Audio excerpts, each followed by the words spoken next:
Hello everyone, welcome to Program Your Life. So when it comes to an abundance mindset, can you actually change the wiring in your brain to accomplish this? You might be wondering if that's even possible.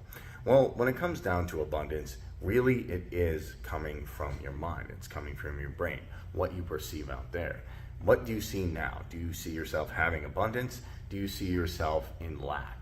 Do you see yourself in poverty? See, when you tell your brain, when you tell your subconscious mind that you are wealthy, you have amazing things, you already have everything you want, you start to rewire your brain. You start to change your outside perspective. You start to be more grateful, and ultimately you change your brain, you rewire it for abundance. And by doing this simple transformation, abundance naturally in the form of material things, cash, and other stuff just comes into your life. It's absolutely amazing. Do you think that you can change the circuits in your brain by thinking about it? So I did this experiment a little ways back. They took these people who never played the piano before, and they separated them into 4 categories, and they said, listen, we're going to scan your brains before you learn these exercises, and then we're going to scan your brain after. And all you have to do is show up for 2 hours a day and practice for 2 weeks, okay? And just follow the instructions.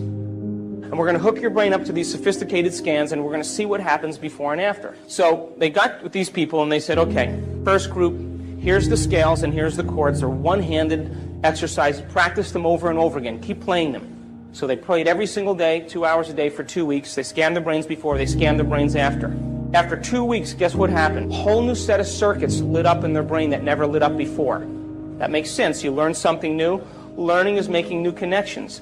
Repeating it over and over again is sustaining or maintaining those connections, and that's called memory. So they memorized what they were doing by physically practicing or personalizing what they learned. Make sense?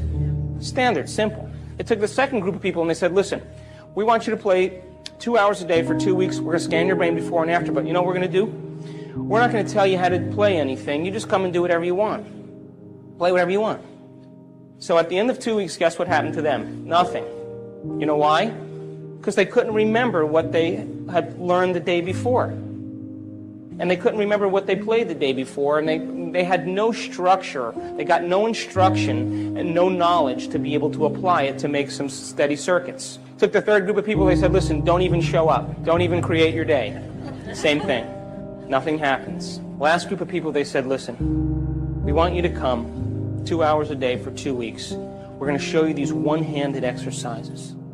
But instead of you physically playing the piano, we want you to mentally rehearse over and over again those exercises. And we know you're going to get tired, so we'll nudge you and we'll keep you awake, but you practice for 2 hours a day and you keep repeating those.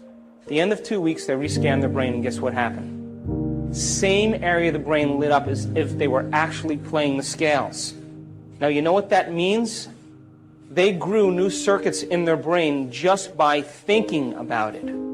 Just by thinking, just by rehearsing. Now, every time we learn something new, we make new circuits in the brain. If you learn anything new, learning is making a new connection in the brain, new neurological connection. Memory is maintaining or sustaining those connections, keeping them alive. And the only way that we maintain and sustain connections in the brain is by repetition. Repetition allows the neurons to develop a long-term relationship. So these people, every single day, made it the most important thing. They gave up their social engagements. They gave up television. They said, I'm going to mentally rehearse the greatest ideal of myself every single day. And as long as I keep doing it every day, what's going to happen to those circuits? They're going to light up and become the more sustainable circuits to act as a platform of who they will become in the future. During this process of rehearsal, while they were sitting down rehearsing who they were going to be, just like the piano players, rehearsing over and over again, they had long moments where they lost track of time and space. In other words, they became so involved with what they were doing that when they opened their eyes or they lifted up their eye masks or when they turned the lights on in the room, it was 2 hours later and it only seemed like 5 minutes. They were so involved with what they were doing that they lost the feedback of the body, they lost the feedback from the environment, and they lost track of time. And the moment that that happens, geniuses, that's the moment we walk through the door to the quantum field. And that is the moment, by the way, according to neuroscience, that we repattern and rewire the brain. And by the way, guess what part of the brain is the most active when we do that? frontal lobe, because isn't it true that we're making thought more real than anything else in that moment? And because the frontal lobe is the orchestra leader, it has its connections to the rest of the brain. And what it does is it quiets down the association centers, the thinking centers. It quiets down the motor centers. You don't want to move, you get still. It quiets down the emotional centers. And the only thing that's real is the thought. And when we capture that thought in the frontal lobe, when the frontal lobe captures it, as we hold that thought there, what happens is the rest of the neurons in the brain will pattern and make circuits to capture that thought and reflect it as a footprint of whatever we're focusing on. And when we make new circuits in our brain, by the way, do you think that we'll perceive things that maybe already existed but we never really saw? Do you think that's possible? Do you think that the person who lives practicing being a victim every day gets good at it? Turn that on automatically? Yeah. Is it natural and second nature? And how will they perceive their world based on how they're wired? So if you made new circuits in your brain, do you think you may process or see things in your reality different because now you're wired to see them? Do you accept that? Yeah. So if I put up a picture of a Monet on the screen up here, and I said to you, isn't that a beautiful picture of what Monet painted? You guys would all say, oh yeah, that's beautiful. And then I took the picture down and I said, did you guys know anything about Monet? Do you know that he spent 44 years of his life teaching himself how to see things differently? And he thought that every person was too busy to stop and pay attention to light. And he loved light. He loved the light first thing in the morning, and he loved the light at sunset, at the twilight hour. And he said that the golden light of the twilight hour and the brightness and the opalescent light in the morning actually colored reality. And that he said, if I can capture this in my paintings and make things bright enough and capture light, maybe people will stop and look and see what they never pay attention to. And then he said, you know, the wisteria and the bridge are one and the same. I can't paint them separate. They're the same to me. And as he got older, he developed cataracts. And the cataracts were so thick that when he looked at the light, it diffused the patterns. So he began to more and more paint exactly what he was seeing. And the doctors urged him to have an operation, to do something to help him. And you know what he said? I worked too hard to see this way. Now, if I took that painting and I put it back up on the screen, would you see it differently? Would you agree that because you learned new knowledge and new information, you made new circuits to perceive what was already there, but you never paid attention to? Yeah. Reality is the same way. Now, there's only two ways that we make connections in the brain. Only two ways. The first way we make connections in the brain is from knowledge that we gain, information, philosophy. Every time you learn something semantically new, every time you learn a new bit of information, you made a new connection. Could you create a new experience that's going to produce a new sensory feedback to the brain that's going to have a new emotion? And that new emotion then will help you remember that experience better? And so can you picture in the quantum field future experiences that you would like to have that have nothing to do with survival? Yeah. Nothing to do with pain, nothing to do with sexuality, nothing to do with success and power and control, but all those virtues that we secretly hope for, those are the end products of being able to experience something different than survival. But you see, we're so wired for survival that the human being thinks that what's happening out there is more real than what's happening in here. What makes us so unique, geniuses, as human beings, is that when other species are subjected to harsh environmental conditions. Hello and welcome back, everyone. So you can rewire your brain for abundance. Not only is it possible, it's an amazing thing to do. And by doing this, you will start to see things in your life just manifest, just happen. You'll no longer be worried, hey, do I have enough? Can I get enough? Will this thing come? Because waiting for that thing to come, not having it, putting out that desperation to the universe brings that desperation back. And then you always sit there and say, I don't know why I'm not getting what I want. Because you're telling the universe you don't have it already. Right?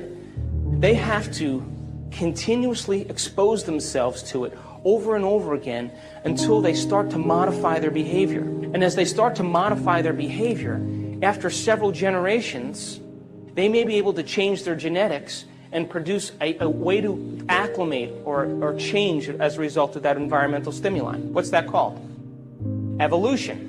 Right? But that may take thousands of years. Human being doesn't have to do that. Human being, because of the size of the frontal lobe, can change in a year, can modify themselves in a week, can become a different person in a day.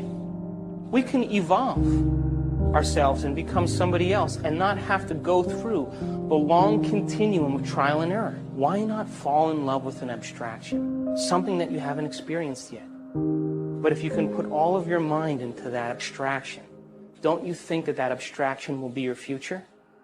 Don't you think that's possible? And don't you think you'll wire your brain to be exactly what your future dictates? You see, we can't get anything in our life that we're not first wired for. You can't be wealthy unless you're wired for wealth.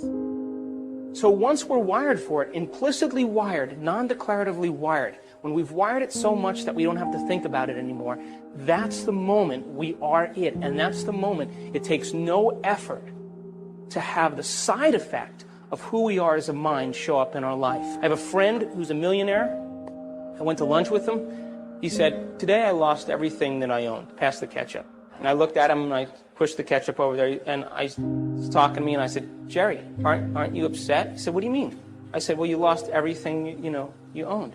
He said, what? He said, I am money. I've made it thousands of times. I've made it 100 times. I'm going to go make it back in 2 weeks. So the question is, who are we going to rehearse ourselves to be every morning? Can you rehearse in the morning your greatest ideal and activate those circuits? And as you rehearse those ideals for yourself and activate those circuits, won't they be the platform of who you become? Hello everyone. So when it comes to getting abundance, it's quite simple. It doesn't have to be complicated. Look at what you already have now and be content with it. Be grateful in this moment. Hold that intention of whatever you want and then let it go out to the universe, then drop it. Don't worry about saying, I don't have this now. I don't have the 10 grand I want now. I don't have the car I want. I don't have the house I want. I don't have the income I want. You're telling the universe, I lack. I'm in desperation. Rewire your brain to say, I already have what I want. I already am where I want. I'm already content with the wealth in my life. And then suddenly, more wealth comes into your life. That's simply how easy it is to rewire your brain for abundance. I hope you enjoyed this. If you did, make sure to smash that subscribe button, and I'll see you in the next video.